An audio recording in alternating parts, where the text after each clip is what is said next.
بسم الله الرحمن الرحيم. الحمد لله رب العالمين، وصلى الله وسلم على نبينا محمد وعلى آله وصحبه أجمعين. فهذه المناظر من قرية الحماد برنيه في يوم 19/6/1434 الهجرة، إعداد وتقديم دحيم محمد الحماد. اللهم لك الحمد حتى ترضى، ولك الحمد إذا رضيت، ولك الحمد بعد الرضا. بسم الله، ما شاء الله، بسم الله، ما أكرم الله، ما أكرم الله. اللهم لك الحمد حتى ترضى، ولك الحمد إذا رضيت، ولك الحمد بعد الرضا.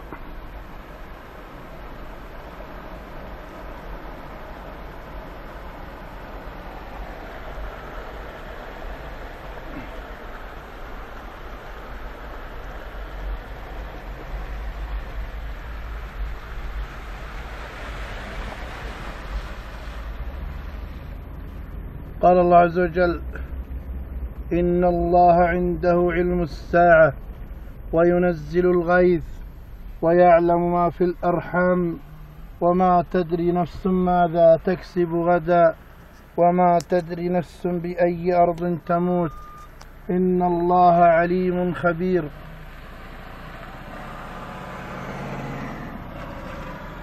وقال عز وجل: فقلت استغفروا ربكم إنه كان غفارا يرسل السماء عليكم مدرارا ويمددكم بأموال وبنين ويجعل لكم جنات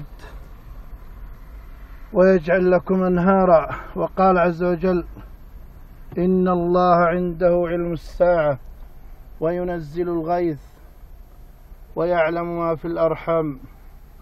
هذه المادة في يوم 19/6/1434 هجرة، مع تحيات الفقير إلى الله دحيم الحماد.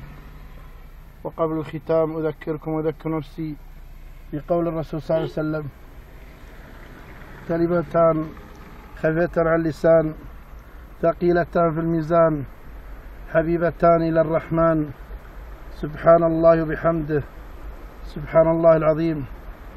وقول الرسول صلى الله عليه وسلم: من لزم الاستغفار جعل الله له من كل هم فرجا ومن كل ضيق مخرجا ورزقه من حيث لا يحتسب.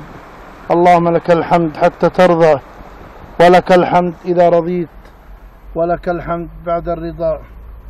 فهذه الأنعام وهذه الخيرات كلها من فضل الله، وهي من قرية الحماد برنيه في يوم 19/6/1434 هجرة. وقبل الختام أذكركم وأذكر نفسي بقوله عز وجل: أعوذ بالله من الشيطان الرجيم.